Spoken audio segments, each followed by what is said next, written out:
Hello everyone. This video will be going over the second part of Chapter 5, which focuses primarily on invasion of privacy as well as news gathering issues. The invasion of privacy is important for reporters to realize because as we try to get information, we need to recognize that every citizen in the United States has a right to privacy.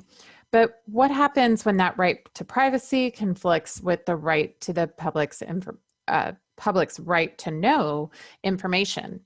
So, invasion of privacy is intruding on a person's seclusion or solitude, giving publicity to private matters, placing people in false light, or appropriating their name or likeness for one's own benefit.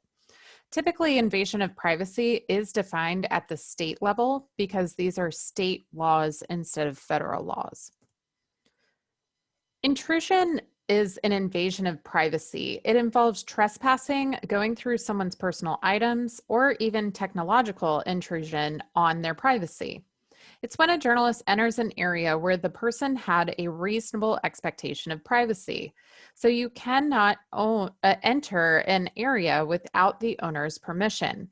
There's no expectation of privacy in public, however. So if you are out on a public street or out in a public area, then you have lost your right to privacy because you are now out in the public and don't have privacy in that place. Now, your textbook refers to a hidden camera case where a tarot card reader was considered to have won an invasion of privacy suit because a journalist wore a hidden camera and wires in the workplace. So there are some instances where even if you're out in public, you may still have a right to privacy, but those laws get a little tricky. So overall, in order to protect yourself, you're going to want to ask for permission to record, even in states where there's a single party recording law.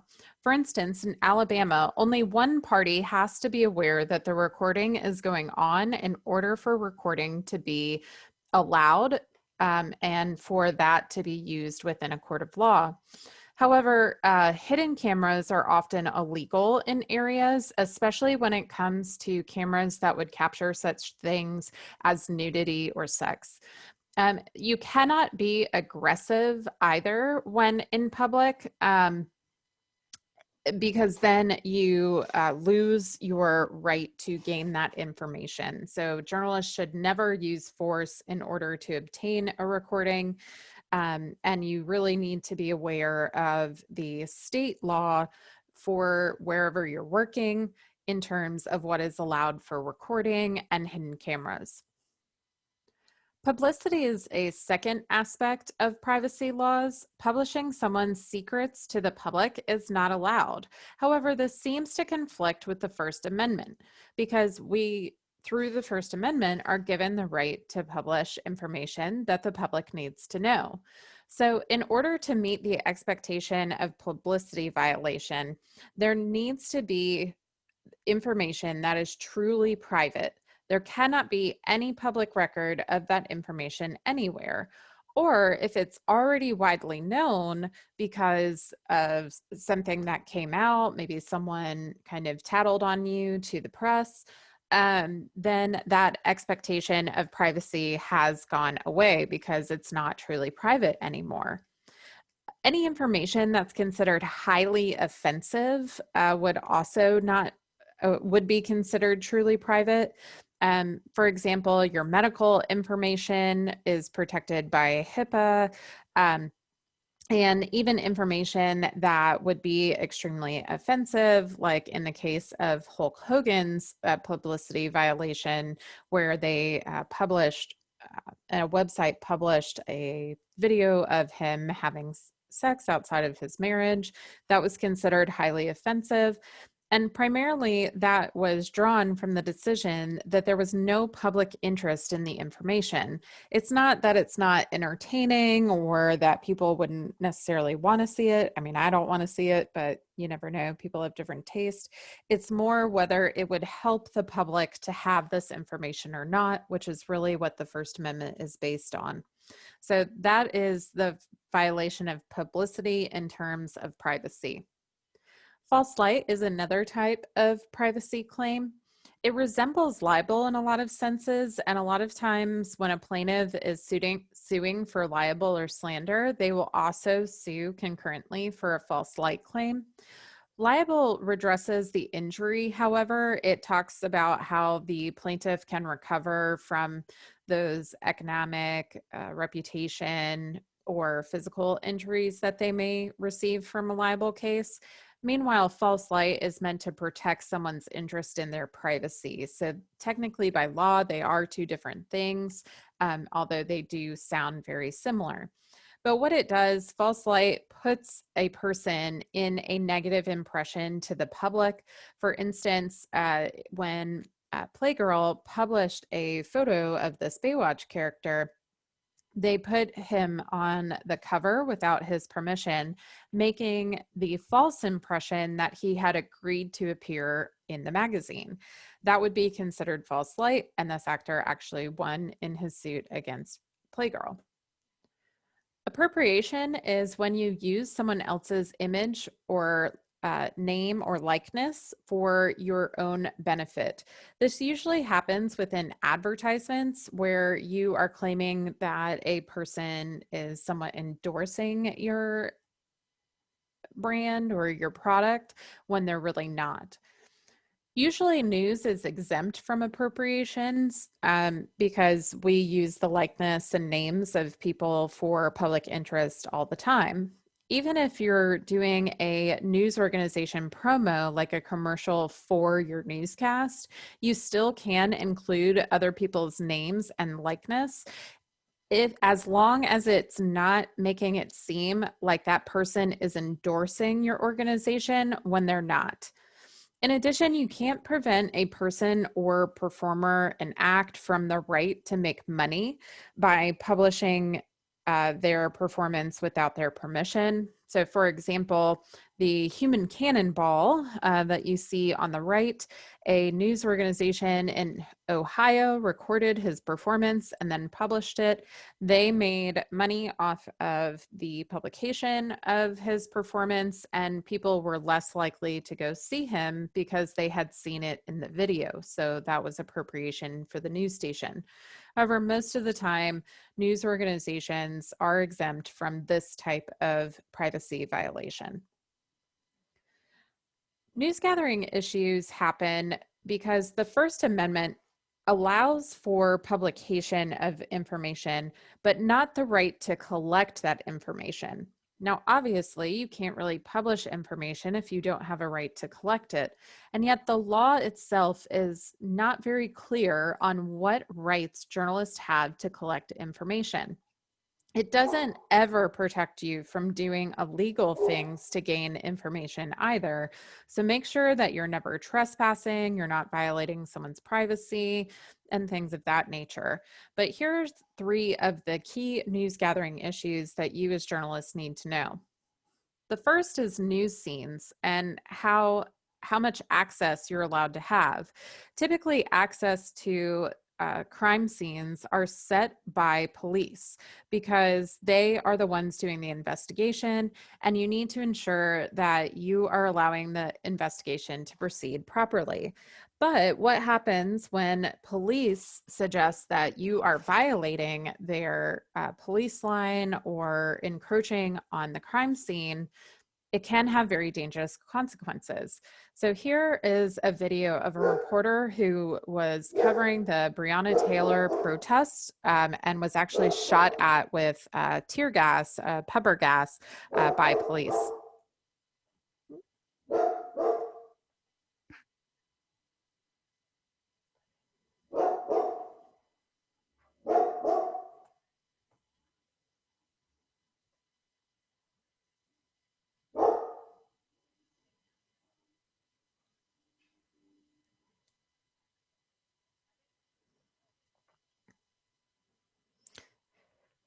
So as you can see, the police in this instance were shooting rubber bullets or pepper bullets at the news crew.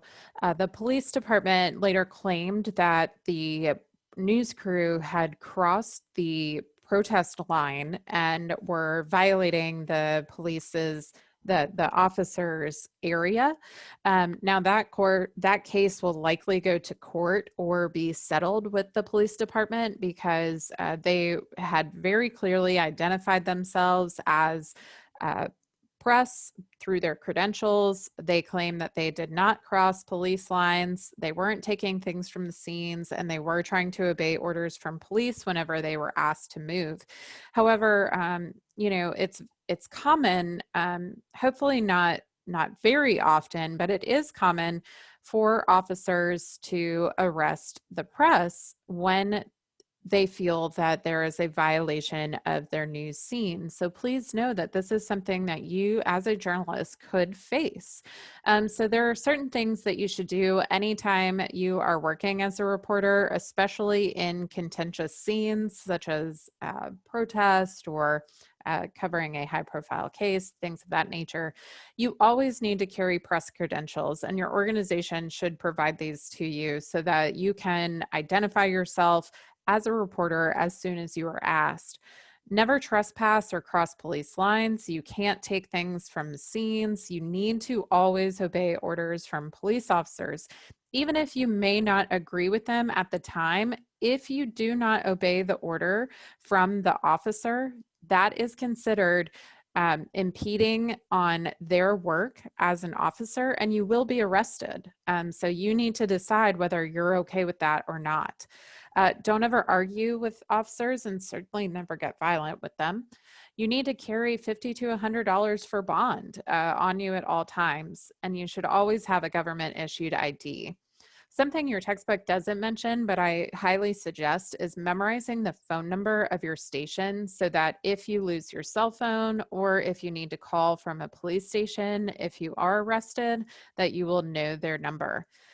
Please know that most of the time, even if a journalist is arrested, they are very rarely charged with anything. To my knowledge, there were no charges pressed against any member of the press crew in any of the protests, despite many of the journalists actually being forcibly removed from the scene through an arrest. So I know this can be scary for young journalists to think about, but if you do these things, it is less likely that you will be arrested and or charged while covering something for your news organization.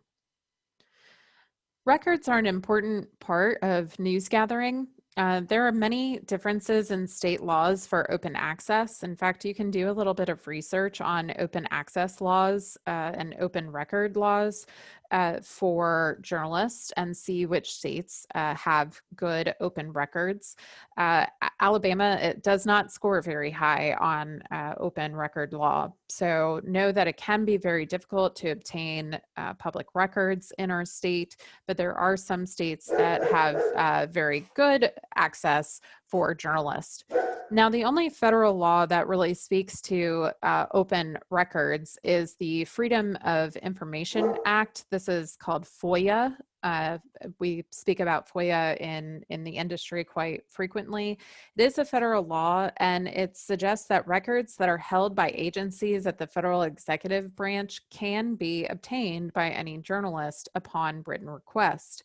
The organization, the form of government that you are requesting the information from has 20 working days, meaning 20 business days, to get you that record once you provide a written request for that information. Now, given how quickly the press moves and how quickly journalism moves, that 20 days can feel like a really long time, but that's the amount of days that the organization can wait to provide you your record. There are 9 exemption categories. Your book goes over those in great detail, so I'm not going to cover them here, but you should know what types of information are exempted, such as information that relates to terrorism or national security. There are many instances, both statewide and federally, where records are withheld or meetings are closed when the press should have a right to them. For instance, even in 2018 in Paint Rock, Alabama, the local council actually barred the media from coming into their town meetings. They even kept anyone who was not a citizen from their meetings, and that was considered by the media at the time a violation of their press freedom. Now, that case is still being looked at. However, you need to know that there are still many areas across the country that are trying to bar journalists from being able to access their meetings. Judicial proceedings are challenging in a lot of ways because a judge is trying to maintain the balance of the freedom of the press, which the First Amendment allows, with the plaintiff's or the defendant's right to an impartial jury. Sometimes these two things can conflict, but it's the judge's job to protect both. However, throughout history, in judicial proceedings, it has been common for judges to present gag orders, closing the doors of a trial, not allowing the media in.